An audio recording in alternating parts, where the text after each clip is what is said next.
నిజామాబాద్ ఆర్మూర్లో ఏ విధంగా అయితే ఉర్దూ ఉపాధ్యాయుడిని ఉర్దూ నేర్పిస్తావా అని చెప్పి కొట్టడం జరిగింది. మనం ఇక్కడ గమనిస్తే ఉర్దూ నేర్పిస్తున్నాడు అని కొట్టింది ఆయన గారు అసలు ఉర్దూ టీచర్ కాదు. ఉర్దూ టీచర్ వేరే ఉన్నారు. అయితే ప్రిన్సిపల్ మేనేజ్మెంట్ వచ్చేసి ఆయన మన హిందూ సోదరుడు. అయితే ఇక్కడ ఎంత కుట్రపూరితంగా, కక్షపూరితంగా, మతోన్మాదంతో ఈ పదం మళ్ళీ మళ్ళీ రిపీట్ చేస్తున్నాను మీరు దీన్ని అర్థం చేసుకోండి. మతోన్మాదంతోనే దాడి చేయడం జరిగింది.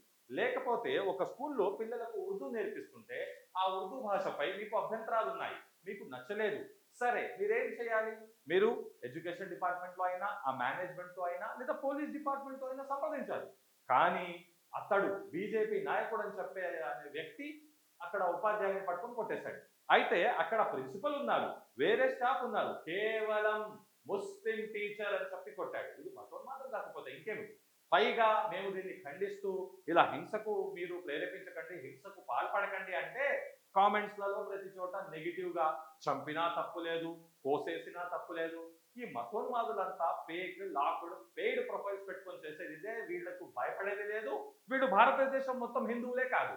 నేను చెప్పాను కదా, ఒక మతోన్మాది ఏదో ఒక హిందూ సభల్లో మాట్లాడుతూ ఆమె ఏమన్నదంటే భారతదేశంలో ఉన్న వాళ్ళంతా సెక్యులర్లే, మనలా మతోన్మాదంగా ఆలోచించే వాళ్ళు కేవలం 1%, 5% అంట. అంటే నేను మాట్లాడుతుంది గర్వంగా మన 95% సెక్యులర్ హిందూ సమాజం కోసం.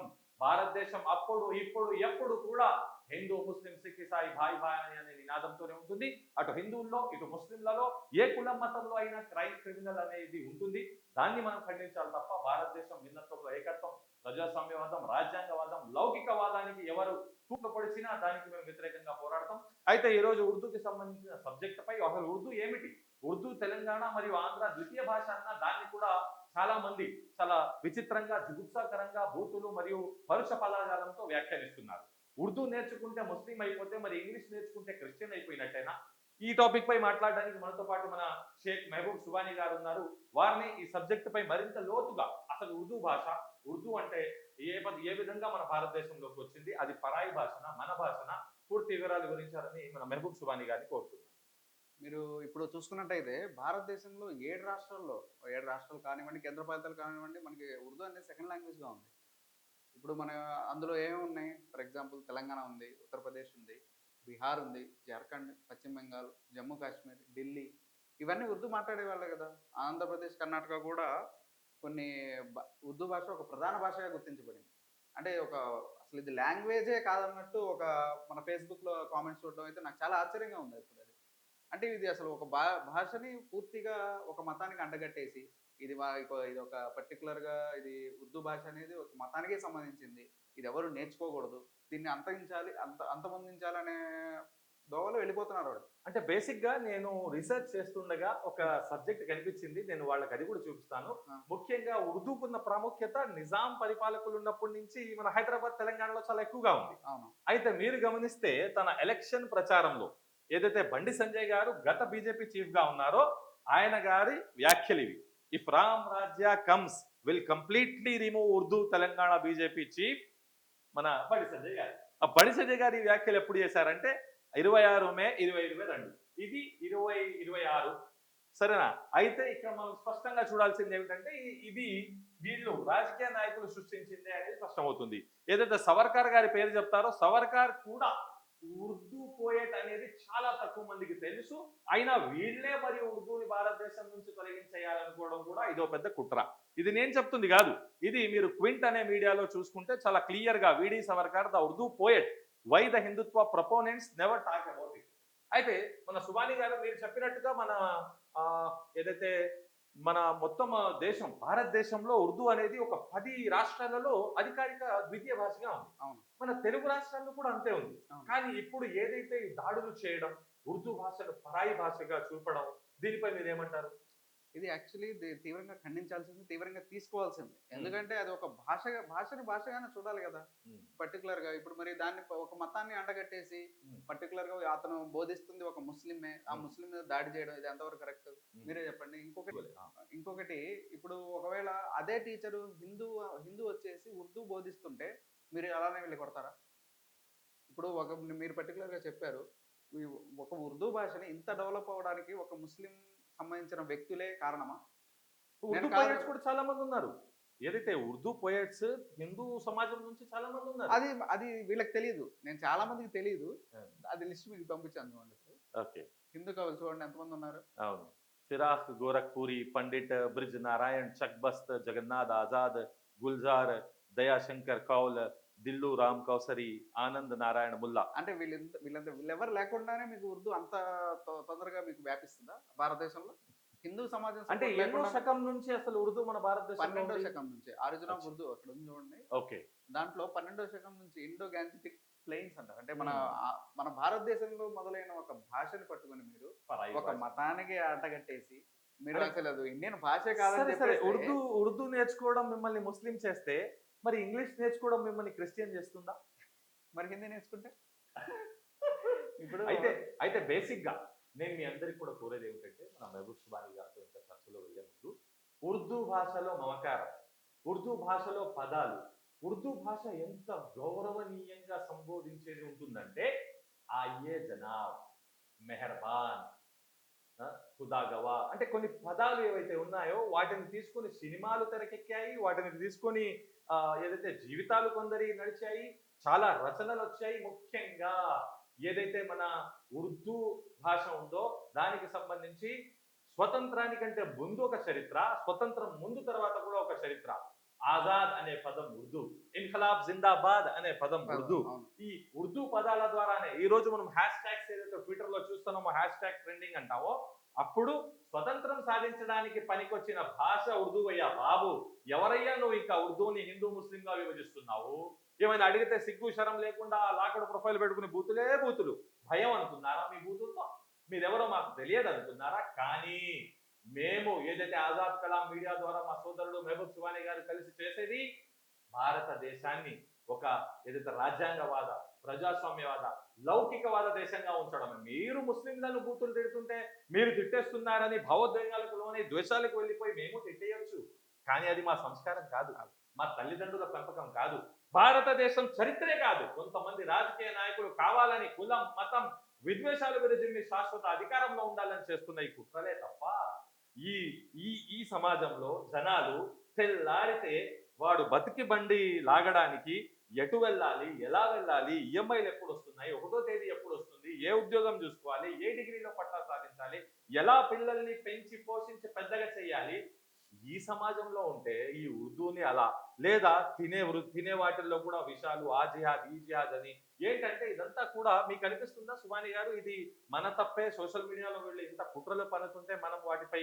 పోరాటం చేసి సరైన క్లారిటీ ఇవ్వలేకపోయాం అనేది? అంటే మన తప్పు కూడా ఉంది. పర్టికులర్గా మొత్తం మన మన మన మీద ఆపాదించుకోవడం కరెక్ట్ కాదని నా యొక్క ఉద్దేశం. కాకపోతే ఏంటంటే మనం కూడా డిఫెండ్ చేయాలి. అందుకే ఈ ఆజాద్ కలాం మీడియా పెట్టడానికి ముఖ్య ఉద్దేశం కూడా ఏంటంటే మన తరపు నుంచి మన మీద ఏదైతే లేనిపోని అభాండాలు వేస్తున్నారు, లేనిపోని ఫేక్ న్యూస్ ఒక మతాన్ని ఆధారం పెట్టుకొని వీళ్ళు ఎంతలా వైరల్ చేసి పెట్టేస్తున్నారంటే వీడియో. ఒక ముస్లిం క్రైమ్ చేస్తే అది భయంకరమైన వైరల్ అయిపోతుంది.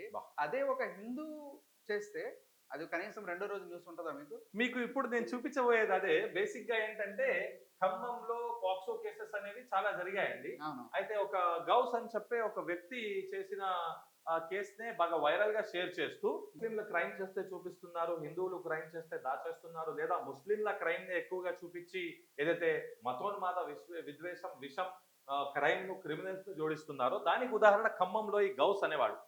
ఇతడు ఏదో 12-13 సంవత్సరాల పాపను రేప్ అటెంప్ట్ చేసి పోలీసుల సమాచారం ప్రకారం అత్యాచార యత్నం చేసి ఆ పాపను తోసేయడం జరిగింది. దానిపై ఖమ్మంలో ఉన్న ముస్లిం సంఘాలు ఎన్నో తీవ్రంగా నిరసనలు తెలిపాయి. అది ముస్లిం, హిందూ, క్రైస్తవుడు కాదు, అందరూ రోడ్డునెక్కారు. కానీ కొంతమందికి మాత్రం ఈ కటౌట్ లో ఉన్న గడ్డను చూపించుకొని ఆ గడ్డ ఉందని చెప్పి అసలు ఎంత వైరల్ చేశారంటే ఈ గౌస్ రేప్ తర్వాత, చెప్తున్నాను జూమ్ చేసుకోండి, జూమ్ చేసి పెట్టుకోండి, ఇది ఈ గౌస్ రేప్ తర్వాత ఎంతో మంది పాక్సో రేప్ కేసుల్లో ఖమ్మంలోనే కూర్చోవడం జరిగింది. ఈ గౌస్ కేసుని లేపిన ఈ గౌస్ కేసుని ఏదైతే వైరల్ చేశారో అలా ఒక్క కేసు కూడా వైరల్ చేయలేదు సుబానీ గారు. ఇప్పటికి కూడా ఇప్పుడు మీరు ఏదైనా కేసు మాట్లాడుతుంటే ఈ గౌస్ కేసే వస్తుంది, కానీ ఆ పాపకు ఏ విధంగా న్యాయం జరిగింది, ఆ పాప ఆరోగ్య పరిస్థితి ఎలా ఉంది, ఆ కుటుంబాన్ని ఏ విధంగా ఆదుకున్నారు, ఏది లేదు. నాకు తెలిసి ఆ పాప కుటుంబం కూడా ఖమ్మం గౌస్ రేప్ కేసులో వాళ్లకు అన్యాయం జరిగింది, రాజకీయం జరిగింది, మతం పేరుగా వాడుకున్నారని చెప్పి ఆ వ్యాఖ్యలు కూడా చేసినట్టు చాలా స్పష్టంగా తెలుస్తుంది.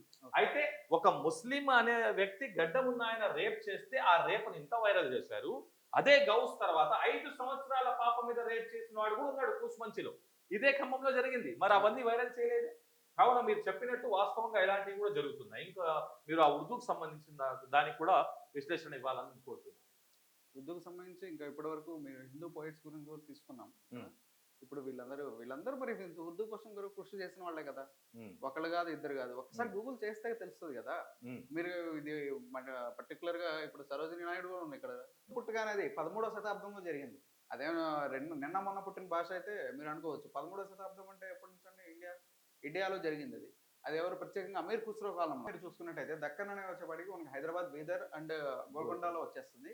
ఈ 3 ప్లేసెస్ లో దక్కన్ అనేది ఉర్దూ వికాసం చాలా ఉండింది, చాలా ప్రాధాన్యం కూడా ఇచ్చారు. అలానే మొఘం కాలంలో వచ్చేసి లక్నోలో, ఢిల్లీలో వచ్చేసి మీకు ఉర్దూ సాహిత్యానికి కానీ, ఉర్దూ కవిత్వానికి కానీ చాలా ప్రధాన కేంద్రాలుగా ఉండిపోయినాయి. తర్వాత స్వాతంత్ర ఉద్యమంలో మీకు మీరు ఎవరెవరు మీర్ తఖీ మీర్, మిర్జా గాలిబ్, సౌదా గౌస్ ఉమ్, వీళ్ళందరూ ఉమ్, ఉర్దూ కానీ గజల్ ప్రపంచ సాంప్రదాయం. ప్రఖ్యాతి తీసుకొచ్చారు. ప్రపంచ ప్రఖ్యాతి. మన దేశ భాష కాదు, అది ప్రపంచంలోనే చాలా ప్రఖ్యాతి గాంచింది. అలానే స్వాతంత్ర ఉద్యమంలో ఉర్దూ ఎలా వచ్చింది అని చెప్తే 19వ శతాబ్దాల్లో ఉర్దూ రాజకీయ, సాహిత్య, సామాజిక ఉద్యమాలు ముఖ్య పాత్ర పోషిస్తుంది. సూపర్. అంటే రాజకీయ సాహిత్య విధంగా పుస్తకాలు చాలా ఉన్నాయి. అవును. ఉర్దూలోనే వచ్చాయి అవి. మన జనాల్ని ప్రేరేపితం చేయడం కానీ, ఉద్యమాలకి మళ్ళీ మంచి ప్రేరేపితం ఇప్పుడు హర్షత్ మొహాని అనే అతను మరి జిందాబాద్ అనే నినాదం ఒక్కసారి మీరు హిస్టరీ చూసుకోండి. ఇంక్లాబ్ జిందాబాద్ అనే ఒక చిన్న నినాదం వల్ల మన దేశ స్వాతంత్ర రూపురేఖలు మారిపోయింది. ఆ లాంగ్వేజ్ అసలు అది సుబాని గారు మనం గమనిస్తాం. అసలు ప్రతి అంశంలో ప్రతి చోట ఎన్నికల్లో అక్కడ కూడా జిందాబాద్ జిందాబాద్ అంటే ఆ జిందాబాద్ అనేది ఉర్దూ పదం. అదే అంటే ఇప్పుడు ఉర్దూని అంతగా ద్వేషించే వాళ్ళు వాళ్ళకు తెలియకుండానే వాళ్ళ జీవితాల్లో ఉర్దూ ఒక భాగం అయిపోయింది. అవును. తెలంగాణ లాంగ్వేజ్, తెలంగాణలో వాడు పార్ట్ ఆఫ్ ది లాంగ్వేజ్ అయిపోయింది కదా. అలానే విభజన తర్వాత 1947లో భారతదేశం ఉర్దూ రాజ్యాంగంలో గుర్తింపు పొందిన ఒక భాషలో అవుతుంది. భారత రాజ్యాంగంలో గుర్తింపు పొందిన భాషను మీరు ఎలా వ్యతిరేకిస్తారో నాకు ఎప్పటికీ అర్థం కావట్లేదు అది. మెహబూబ్ సుబాని గారు, మీరు ఈ ప్రస్తుతానికి సోషల్ మీడియాలో ఏదైతే ఈ ఆర్మూరు నిజామాబాద్ ఘటన తర్వాత ఉపాధ్యాయుల మీద దాడి చేసిన దాని తర్వాత మీరు యువతకు ఏం సందేశం ఇవ్వాలనుకుంటున్నారు? యువతకు ఏం చెప్పాలనుకుంటున్నారు ఉర్దూకు సంబంధించి లేదా ఈ సోషల్ మీడియా అంశానికి సంబంధించి? పర్టికులర్గా మీరు అడుగుతున్నారు కాబట్టి యూత్కి నేను చెప్పదలుచుకున్నది ఒకే ఒక్క మాట. ఇది ఒక పర్టికులర్గా ఒక్క మతానికి సంబంధించిన భాష అయితే ఎట్టి పరిస్థితుల్లో కాదు. ఎందుకంటే ఇది మన ఇండియాలో పుట్టిన భాష, ఇది మన రాజ్యాంగంలో గుర్తింపబడిన భాష. ఇలాంటి ఒక లాంగ్వేజ్ని ఒక మతానికి ఆపాదిస్తే ఇప్పుడు చాలా మంది వేరే వేరే విధంగా అనుకుంటారు. ఉర్దూ అనేది పర్టికులర్ ముస్లిమ్స్ భాష కాదు. నేనైతే కాదని చెప్తాను. అలానే ఇప్పుడు మన యువతకి నేను చెప్పే సందేశం ఏంటంటే, మీరు నేర్చుకోండి. ఉర్దూ అనే లాంగ్వేజ్ మతాలకు అతీతంగా నేర్చుకోవాలని నేను ఒక సందేశం అయితే ఇస్తున్నాను. అలానే మన సోదరులు ఎవరైతే అంటే ఉన్నారో ఇప్పుడు సంస్కృతం అంశం కూడా వస్తుంది. సంస్కృతం కూడా చాలా మంది నేర్చుకుంటారు కదా. నేను నేర్చుకున్నానండి. 10th లో 12th లో నాది సంస్కృత్ సెకండ్ లాంగ్వేజ్ అది. ఇప్పుడు మాకు తెలుగు, సాంస్క్రిట్ నేర్పించేవాళ్ళు. లాంగ్వేజెస్ లో అరబిక్ ఆప్షనల్ లాంగ్వేజ్. అవును, అరబిక్ ఉంటుంది, తెలుగు ఉంటుంది, సంస్కృతం ఉంటుంది, సాంస్క్రిట్ ఉంటుంది. అవును. సాంస్క్రిట్ మేము కూడా నేర్చుకున్నాం. మాకేం ప్రాబ్లం లేదు. చాలా మంది ఈ క్వశ్చన్ కూడా అడుగుతున్నారు. మీరు కామెంట్స్ లో చెక్ చేశారో లేదు. సాంస్క్రిట్ మీరు మీ పిల్లలు పంపించండి, మేము నేర్పిస్తాం అని చెప్పి. మా పిల్లడికి నేనే నేర్పిస్తా. నాకు తెలుసు సాంస్క్రిట్. సాంస్క్రిట్ ఒక లాంగ్వేజ్ లానే చూస్తాం. మహాభారతం ఇలాంటి ఇతిహాసాలను కూడా మేము చాలా గౌరవిస్తామండి. ఇప్పుడు పర్టికులర్ గా హేట్ మాంగర్ అనేది మా దగ్గర అయితే ఉండదు. నేను కూడా చాలా ఫేస్బుక్ లో మీ కామెంట్స్ చూశాను. ఎందుకంటే మరి అంత హేట్ ఎందుకు నాకైతే అర్థం కావట్లేదు. ఒక్క లాంగ్వేజ్ పట్టుకొని మీరు అంతలా బూతులు తిట్టడానికి బండి సంజయ్ గారు 2022లోనే చెప్పున్నారు. అవును. ఏమన్నారు బండి సంజయ్ గారు? రామరాజ్యం వస్తే ఉర్దూని పీకి పారేస్తాం అని. అవును. అలా ఉంది. అంటే ఈ రాజకీయ నాయకులు నూరిపోసిన విద్వేషమే అయి ఉండొచ్చు బహుశా. అయి ఉండొచ్చు. కానీ మీరు ఒక్కటికి 2 సార్లు ఆలోచించుకోండి. మీకు గూగుల్ ఉంది, నెట్ ఉంది. మీరు ఒకసారి చెక్ చేసుకోండి. లేదు మాకంత టైం లేదు, మేము ఇలానే బూతులు తిడతాము అంటే అది చట్ట ఉల్లంఘన అవుతుంది. ఈ రోజు ఇప్పుడు మీకంటే మీరు వదిలేసి వెళ్ళొచ్చు, కానీ రేపటి రోజు ఇలానే ఇంకా తలతిక్కన వాళ్ళని తిడితే ఎలాగైతే కొట్టాడో వాడు కొట్టకపోయినా కనీసం పోలీస్ స్టేషన్ దాకానే తీసుకెళ్తాడు కదా. కేసులు ఎఫ్ఐఆర్లైనా బుక్ అవుతాయి కదా. జీవితం నాశనం అవుతుంది కదా. అది గ్రహించాలి యువత గ్రహించాలి. మీరు లాకర్ ప్రొఫైల్ పెట్టుకున్నారు, ఏదైనా పెట్టుకున్నా అది మీ ఇష్టం, మీ ప్రైవసీ, మీకు కాదనట్లేదు. కాకపోతే ఏంటంటే మీరు వేరే వాళ్ళ వాల్ మీద కానీ వేరే వాళ్ళ పోస్ట్ మీద కామెంట్ పెట్టేటప్పుడు ఒకటికి 2 సార్లు ఆలోచించండి. అది మీరు ఇప్పుడు మేము జెంట్స్ అంటే మగవాళ్ళ పురుషులైనా కానీ మేము మీకు నెగిటివ్గా చెప్తున్నామని చెప్పి మీరేం ఉద్దేశంగా చూసుకోవద్దు. మీ ఆడవాళ్ళ మీరు ఇంకా పోస్ట్ మీద చూస్తే ఇంకా దారుణమైన అవును, బూతులు ఆడవాళ్ళది ఉన్నాయి. కూడా చాలా ఘోరంగా ఉన్నాయి. మరి దారుణంగా ఉన్నాయి. అంటే నేను ఇద్దరికి చెప్తున్నాను. ఇప్పుడు ఏదైనా మీకు భావన మీరు స్వేచ్ఛ ఉంది. భావ ప్రకటన స్వేచ్ఛ అనేది మన రాజ్యాంగం ఇచ్చిన మొదటి హక్కు అది. ఆ స్వేచ్ఛ ఉన్నప్పుడు మీరు మీరు హిందూ స్త్రీల కామెంట్లు చూసినా గానీ, ఇప్పుడు మన వేరే వేరే వాళ్ళ ఆడవాళ్ళ కామెంట్స్ చూసినా గానీ మరి దారుణంగా ఉంటుంది. చాలా దారుణం. చాలా హింసా వాళ్ళిద్దరి ప్రవృత్తితో. ఇది ఏ మాత్రం అనేది ఆమోదయోగ్యం కాదు. ఎందుకంటే ఇది హెల్తీ ఎన్విరాన్మెంట్ అనేది పాడు చేస్తుంది సమాజంలో. ఇప్పుడు ఈ రోజు మీరు మొబైల్‌లో టైప్ చేస్తున్నారు. రేపు రియల్‌గా ఎందుకు రాకూడదు అని చెప్పి మన పిల్లలకి మనం ఏం నేర్పిస్తున్నాం అని చెప్పి ఒక చిన్న ఆలోచనలో ఉండాలి. నరనరాన నిండిపోద్ది అది. విజువలైజ్ చేసుకునేవాడు రేపటి రోజు అదే చేస్తాడు. ఇప్పుడు డైరెక్ట్‌గా చేస్తే ఇప్పుడు ఏదైతే బూతులు తిడుతున్నామో మీరు కామెంట్‌లో అది రేపు డైరెక్ట్‌గా చేస్తే ఎంత దూరం వెళ్ళిపోతుంది. ఒకటికి 2 సార్లు ఆలోచించుకొని రాక్షస యుగంలోకి వెళ్ళిపోద్ది. రామ యుగం ఏమో గానీ రాక్షస యుగంలోకి వెళ్ళిపోతుంది. ఇంకో హేట్ కామెంట్ చూశాను మీకు. తప్పు లేదు కొడితే కొట్టాడు. ఇంకా నరకలేదు సంతోషించండి అంటున్నాడు. అది ఎంత దారుణమేనండి. సోషల్ మీడియాలో మరీ ఘోరమైన కామెంట్స్. అనేది మన మెహబూబ్ సుబానీ గారు త్వరలో మనం ఏం చేద్దామంటే ఏదైతే హేట్ కామెంట్స్ వస్తున్నాయో, వాటి మీద ఫేక్ ఒకటి లాక్డ్ ప్రొఫైల్స్ ఉంటాయో అందు మీద ఖచ్చితంగా ఒక ఎపిసోడ్ చేయాలి. చేయాలి. ఎందుకంటే యువతకు కూడా అర్థం అవ్వాలి. ఎందుకంటే ఇంత బూతుల కామెంట్స్ చేస్తుంటే, ఇంత విషం విద్వేషం విరజిమ్ముతుంటే వాళ్ళు రెచ్చగొడుతున్నారు. వీళ్ళు రెచ్చబడిపోతే తప్పైపోయినట్టే. అవును. వీళ్ళు చెప్పింది దాచేస్తారు, అవును. వాళ్ళు చెప్పిన దాన్ని హైలైట్ చేసేస్తారు. అలానే ఉంది ఇప్పుడు. అవును.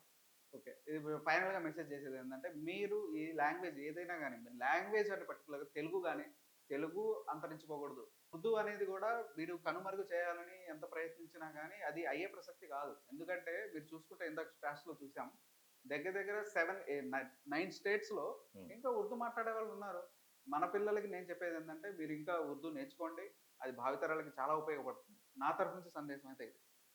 అయితే మీరు చూశారు మన మెహబూబ్ సుబానీ గారు కూడా మన ఉర్దూ భాషకు సంబంధించి ఏదైతే దాడులు మరియు మన భాష కాదు వేరే దేశం, కులం భాష, మతం భాష అన్న దానికి వారు కూడా వివరించినందుకు వారి విలువైన సమయాన్ని వారు కేటాయించి మన ఆజాద్ కలాం మీడియాలో వారు ప్రత్యేక చర్చా వేదికలో పాల్గొన్నందుకు కృతజ్ఞతలు తెలుపుతూ ముఖ్యంగా చాలా జూమ్ చేసి చెప్తున్నాను ఈ అంశాలు.